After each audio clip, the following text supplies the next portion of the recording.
हम बात करेंगे महाराष्ट्र की, जहां 11 सीटों पर आज मतदान हुआ। इनमें बारामती भी शामिल है, जहां पवार परिवार ही के 2 सदस्य आमने सामने हैं। तो सवाल आज ये है कि क्या भाजपा महाराष्ट्र में जिस तरह का उसका स्ट्राइक रेट रहा है 2019 में, जब भाजपा ने 25 सीटों पर चुनाव लड़ा था और 23 सीटें जीती थी, वो वैसा स्ट्राइक रेट रहेगा? क्या शरद पवार बारामती को बचा पाएंगे? सवाल यह है, क्या शरद पवार बारामती को बचा पाएंगे? अदिति फडणवीस, मैं आपसे शुरू करूंगी क्योंकि जो वहां का माहौल दिख रहा है वो जरूर सिंपैथी का है। जो मैं खुद बारामती में मौजूद थी, तो वहां पर एक सेंस जरूर है कि शरद पवार अपने परिवार के किसी भी सदस्य को लाते जमीन पर, वो उसी तरह का काम करता है, क्योंकि फाइनल मॉनिटरिंग पवार साहब के हाथ में है।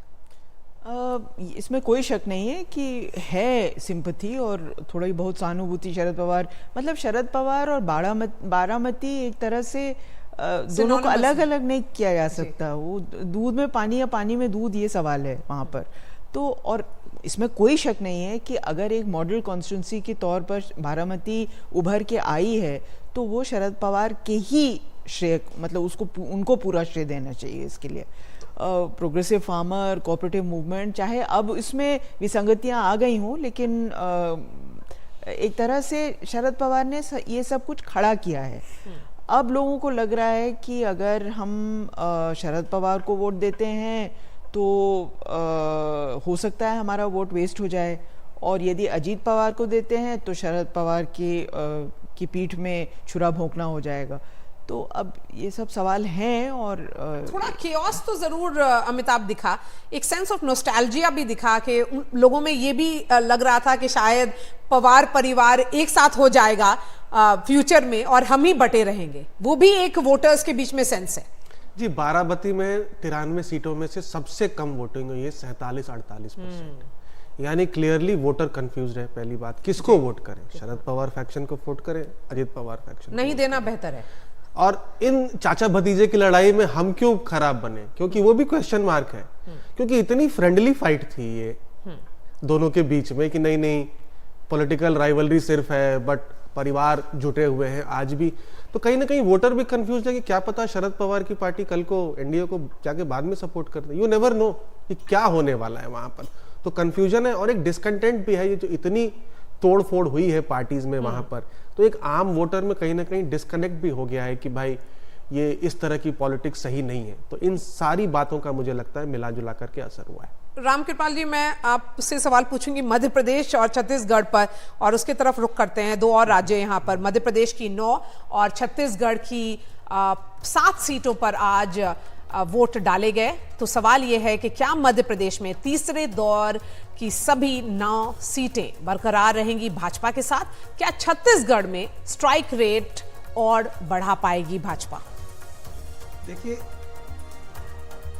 अभी 6 महीने पहले इन दोनों राज्यों में चुनाव हुआ, जहां पे मुख्यमंत्री का चुनना था।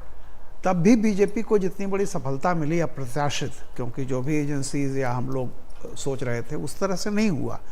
तो ये तो लोकसभा का चुनाव है, और लोकसभा के चुनाव में अब तक का यही रहा है। और तो मुझे लगता है कि बीजेपी यहाँ पे पिछली बार की तरह रिटेन कर लेगी चीज़ों को।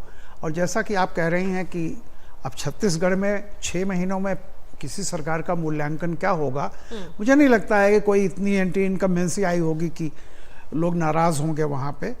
तो मुझे लग रहा है कि इन 2 राज्यों में बीजेपी को किसी तरह की कोई दिक्कत नहीं, कोई दिक्कत मुझे लगता है नहीं आनी चाहिए। और मध्य प्रदेश में जो इकलौता कांग्रेस का क्षेत्र है छिंदवाड़ा, जिस पे ऑफ कोर्स पोलिंग हुई फर्स्ट फेज में, वो छिंदवाड़ा माना जा रहा है कि वो कमलनाथ के लिए है।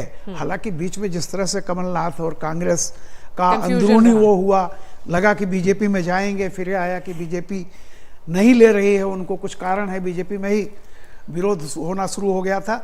तो बहुत हो तो कमलनाथ जा सकते हैं। हालांकि मैं नहीं कह सकता हूँ गारंटी मतदाता क्या करता है, इशूज अलग हैं, लेकिन मुझे ऐसा लगता है कि ऐसा कोई अनहोनी सी जैसे बीजेपी के खिलाफ हो, ऐसा मुझे कुछ दिख नहीं रहा है।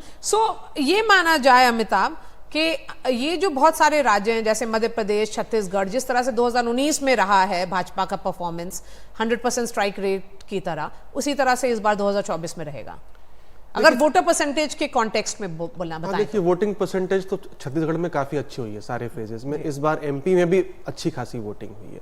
छत्तीसगढ़ में जहां वोटिंग हो रही है वो सरगुजा क्षेत्र, नॉर्दर्न क्षेत्र है, जहां बीजेपी 10 में से 9 विधानसभा सीटें जीतने में कामयाब हुई और टीएस सिंहदेव खुद भी चुनाव वहां से हार गए। एक तरह से स्ट्रांग होल्ड बन के उभरा, हालांकि वो आदिवासी क्षेत्र भी माना जाता है, आदिवासी क्षेत्र है।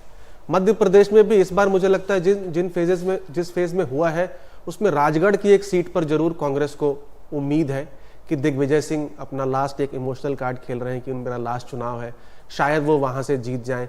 2-3 और सीटें हैं छिंदवाड़ा को छोड़कर, जैसे मंडला है जहां से कुलस्ते जी लड़ रहे हैं, कांतिलाल भुरिया जहां से लड़ रहे हैं। थोड़ा आदिवासी क्षेत्रों में, जैसा अदिति मैम ने पहले कहा, ये बात जरूर पहुंच गई है कि अगर बीजेपी को 400 सीटें आती हैं तो संविधान बीजेपी बदल सकती है। इसका कितना इम्पैक्ट कांग्रेस पार्टी के फेवर में होता है ये देखने वाली बात है दोनों राज्यों में, लेकिन लार्जली सिग्निफिकेंट डेंट होता नहीं दिख रहा जी।